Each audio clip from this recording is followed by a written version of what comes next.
न जाने ये बेटी भी क्या अजीब चीज होती है। बेटी जब शादी के स्टेज से ससुराल जाती है तब पराई नहीं लगती, मगर जब वो मैके आकर हाथ मुंह धोने के बाद सामने टॉवल के बजाय अपने बैग से मुख्तसर रुमाल से मुंह पोंछती है तब वो पराई लगती है। जब वो बावर्ची खाने के दरवाजे पर नामालूम सी खड़ी हो जाती है तब वो पराई लगती है। जब वो पानी के गिलास के लिए इधर उधर आंखें घुमाती है तब वो पराई लगती है। जब वो पूछती है वॉशिंग मशीन चलाऊं क्या, तब वो पराई लगती है। जब मेज पर खाना लगने के बाद भी बर्तन खोल कर नहीं देखती तब वो पराई लगती है। जब पैसे गिनते वक्त अपनी नजरें चुराती है तब वो पराई लगती है। जब बात बात पर गैर जरूरी कहे लगाकर खुश होने का ड्रामा करती है तब वो पराई लगती है। और लौटते वक्त अब कब आएगी, इसके जवाब में देखो कब आना होता है, ये जवाब देती है। तब हमेशा के लिए पराई हो गई ऐसे लगती है।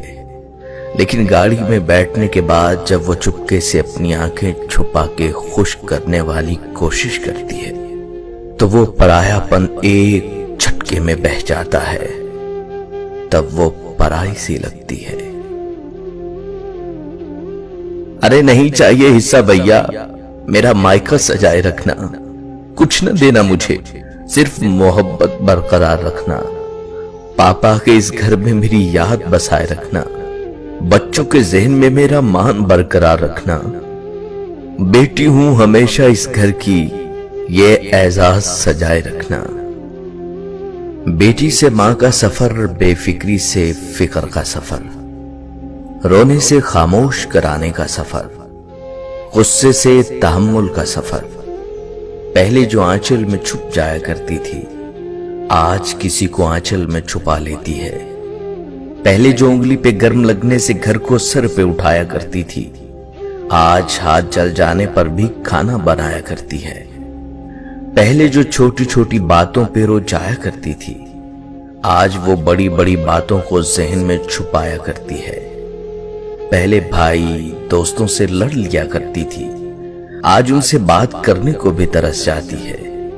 माँ माँ कहकर पूरे घर में खेला करती थी आज माँ सुन के आहिस्ता से मुस्कुराया करती है। 10 बजे उठने पर भी जल्दी उठ जाना होता था आज 7 बजे उठने पर भी लेट हो जाया करती है। अपने शौक पूरे करते करते ही साल गुजर जाता था आज खुद के लिए एक कपड़ा लेने को तरस जाया करती है। सारा दिन मुफ्त होके भी बिजी बताया करती थी अब पूरा दिन काम करके भी काम चोर कहलाया करती हैं। एक इम्तिहान के लिए पूरे साल पढ़ा करती थी अब हर रोज बगैर तैयारी के इम्तिहान दिया करती हैं। न जाने कब किसी की बेटी किसी की मां बन गई, कब बेटी मां के सफर में तब्दील हो गई। दोस्तों, बेटियों की उम्मीदों पे फकत बाप पूरा उतरता है, ये किसी और के बस की बात नहीं। बाबा मुझे छोड़ कर गए तो जमाने ने बताया जिन बेटियों का बाप नहीं होता उनका कोई हमदर्द नहीं होता। बेटे अगर औलादे नरीना होते हैं तो बेटियां भी औलादे नगीना होती हैं और इन नगीनों को ठेस नहीं लगनी चाहिए चाहे वो अपनी हो या पराई। और जिस दिन तुम बेटी के बाप बन जाओगे तब तुम्हें वो माल नहीं मान नजर आएगी। हर बेटी का बाप बादशाह नहीं होता पर हर बेटी अपने बाप के लिए शहजादी जरूर होती है।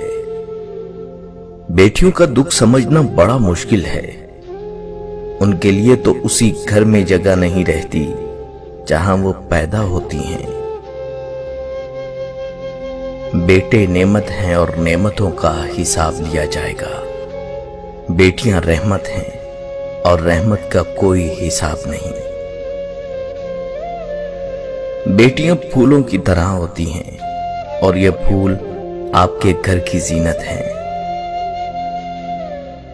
बेटी रहमत का दरवाजा, बख्शिश का जरिया और जहन्नम की ढाल है। बेटी की कदर करें। बेटियां सबके नसीब में कहां होती हैं।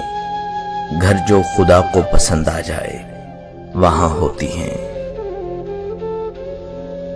बेटी अल्लाह की रहमत होती है और रहमत कभी बोझ नहीं होती।